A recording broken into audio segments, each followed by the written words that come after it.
Now we know that there are many benefits to prioritizing the hard virtues, and the modern era certainly experienced them. By focusing on truth, they began pursuing an inequality of ideas, separating out good ones from bad ones, and through this they grew in knowledge, they grew in truth, and we attained all of the benefits that I mentioned in the previous episode: bridges, trains, cars, planes, skyscrapers, dams, going into outer space, and all of these things. However, we also know that when we're dealing in the truth, there will always unavoidably be conflict as well. Remember Bob at the party making truth claims about illegal immigration and religion, how he was thrown out for offending everyone. Well, this gives us a picture by which to understand what happened in the modern era. Yes, we were advancing in knowledge, we were learning, we were growing in truth. But at the same time, there was a lot of conflict along the way as well. You see, although everyone in those days agreed that pursuit of the truth was clearly the answer to society's problems and through it utopia could be built, people didn't always agree on what that truth actually was. Throughout this period, all kinds of people from different fields of expertise began proposing their own theories about what they thought the truth was. And quite simply, these competing theories often tended to clash with one another.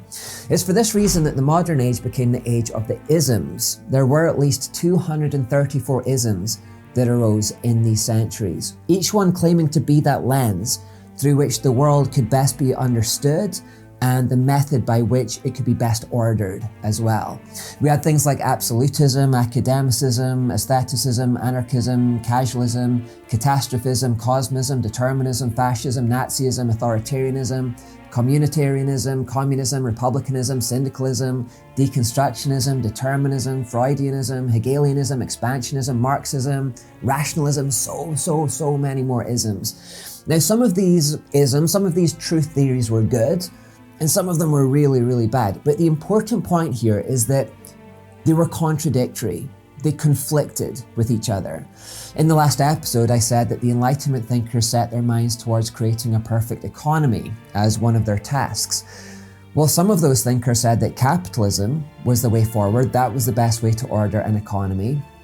But then others later proposed that communism was the way forward. These economic theories, of course, are not only different, but they contradict one another. And of course, the arguments about capitalism versus communism spilled over into war, namely the Cold War. And that's just one example. As time passed, the modern era became increasingly bloody because of these arguments between different isms. And in fact, our technological progress, which was supposed to be creating utopia, was instead being used often just to win arguments. Our growing knowledge meant that the bows and arrows of the Dark Ages had given way to guns, then cannons, then machine guns, then tanks and bombs. And our most rapid technological progress in the modern era came specifically because of wars. For example, radar, walkie-talkies, night vision, duct tape, jet engines, satellite navigation. These were all initially invented for the purposes of war. They were invented to help us win some argument, and then they were only repurposed afterwards for more peaceful means.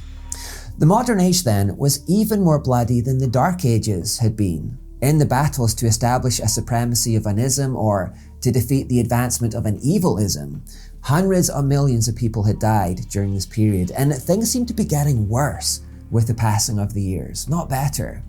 By 1914, we had the First World War, a thing of unspeakable horror, in which 17 million died and a further 20 million were wounded, both physically and psychologically. Then, just a couple of decades later, in 1939, we had the outbreak of the Second World War. That was fueled by a few particularly nasty isms, namely fascism, Nazism, and anti-Semitism.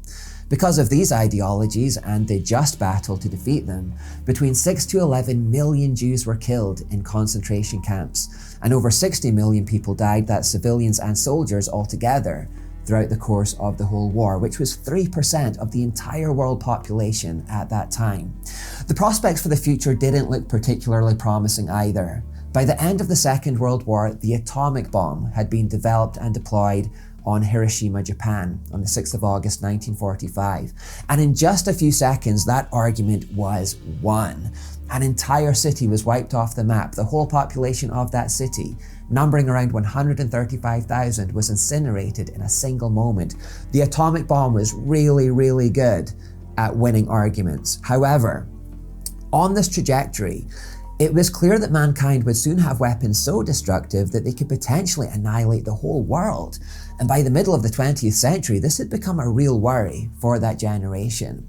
In the previous episode, I also mentioned the romance of exploring the world to discover new lands, materials, and ideas. And again, that certainly happened.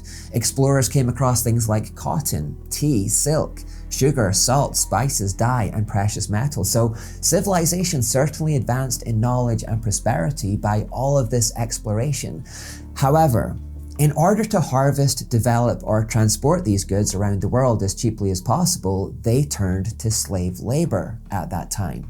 In stark terms, they would kidnap people from the African continent in particular. They would place them in chains and then force them to work in colonies and plantations, often to the point of death. They were treated like cattle, sometimes even worse than cattle. To transport them from Africa to the Caribbean plantations, up to 450 people could be shackled and stowed on tiny shelves in these ships. These journeys could take around a month to complete, sometimes even more, and during that time they would be unable to move or even go to the bathroom sometimes. It was so inhumane that around 15% of slaves consistently didn't survive that journey. However, to the slave traders, they were simply a means to an end. If pursuit of knowledge and progress got us to utopia faster, and if some slaves had to be used and lost along the way, then surely that was a price worth paying. If it got us to utopia, if it meant progress and knowledge. The natural world often suffered in a similar way during the modern era. All of this pursuit of progress and knowledge meant destroying natural habitats like rivers, forests, and oceans. Some animal species became extinct during this time. Some were trophy hunted simply for the sport, for the fun, for the entertainment. Others were stolen from their natural environment and their families to be put in zoos or in circuses. There was often not much compassion for animals, for wildlife, or for nature itself during the modern era as we pursued progress and knowledge. I guess during the modern era, eventually the question became, what are we progressing towards here exactly? People were becoming worried. All of this emphasis on truth was certainly bringing lots of benefits. It was expanding our knowledge. We were progressing in many ways technologically, but there was also a downside to this. We were becoming smarter, but it seemed like our hearts were getting harder in the process. We understood more about our world than ever before, but in the process of discovering it, we seemed to be exploiting it and destroying it. We seemed to have no compassion or love or any grace for it. To give a snapshot of how people were beginning to think around the middle of the 20th century, this is a video of British school children in 1966, and they were asked to predict what they think the world would be like in the year 2000. In their answers, you will see this thinking beginning to emerge. They very much believe that the future will have lots of technological progress, of that they have no doubt, but they're also very worried about where this pursuit of progress is eventually going to lead them.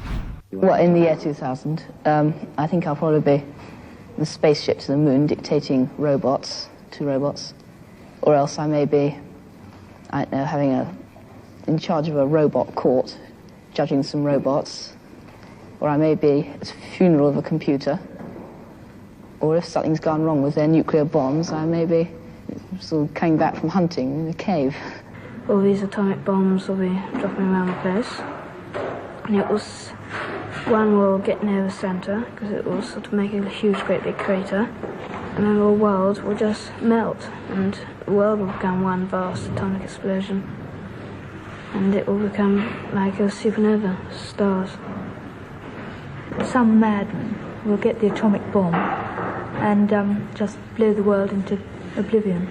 There's nothing you can do to stop it. The more people who get bombs, the more somebody's going to use it one day. Well, I think that it'll be so overpopulated that there'll all be wars, all nuclear explosions and everything. It'll make the Earth, too much radiation on it. It'll become too hot to live on. I think that there'll be no life at all, really, on the Earth. I don't think there is going to be atomic warfare, but I think that there is going to be all this automation. People are going to be out of work and a great population. And I think something has to be done about it. I don't think it's going to be so nice. I think sort of all machines everywhere, everyone doing everything for you. You'll get all bored, and I don't think it'll be so nice. First of all, computers are taking over now. Computers and automation. And in the year 2000, there just won't be enough jobs to go around, and the only jobs there will be for people with high HQ, high IQ, who can work computers and such things. And other people are just not going to have jobs. There just aren't going to be jobs for them to have. Animals as they have here, sheep and cows and livestock, but they'll be kept in batteries. They won't be allowed to graze on pastures. They'll be kept in buildings all together, all in one big building and artificially reared, so they'll yield a larger, be bigger and give more food. I think it'll be much more efficient, because there'll be more cures for the diseases and not so many people will get sick. I love how softly spoken and polite they all are in that video. It's a real snapshot into a completely different age. And it's also a really great snapshot into just how people were beginning to think around that time. There's a lot of talk in that video of technological progress, robots, computers, living in outer space, medical progress, and so forth. But at the same time, there's clearly a lot of fear about that progress. They're worried that we're beginning to know too much, if that makes sense. They're worried about what people are going to do with this knowledge once they attain it going forward. And they're especially worried that we will simply use our knowledge to make more atomic bombs, to go to war with one another, to kill one another, and even eventually destroy the entire planet. So at this point, it didn't seem like the pursuit of truth was going to create this utopia that the Enlightenment thinkers had envisaged at all. After 2 world wars, the Korean War, the Vietnam War, the Cold War, the atomic bomb, by the time these kids came along in 1966, there didn't seem to be much hope for the future at all on this trajectory. People began thinking there must be a better way than this. We have to change course. Can we not just learn to live in peace with one another? We don't want all of this fighting and destruction. Can't we just learn to love one another? Enough was enough to this generation. No more fighting, no more conflict over truth, no more division over isms. The world was becoming too heartless and too violent, and if we didn't put a brake on things now, we may end up blowing the whole thing up. What we need, people thought, is not more truth. What we need is actually more love. We need more peace and unity and compassion. Love is going to save the world. And with that, in 1967, Western civilization suddenly decided it was going to abandon the pursuit of the hard virtues, and instead it was going to pivot and instead pursue the soft. The Enlightenment thinkers had been wrong, people thought. Truth isn't all we need. Love is all we need. Love is going to save the world. And with that, the stage was set for the love revolution. All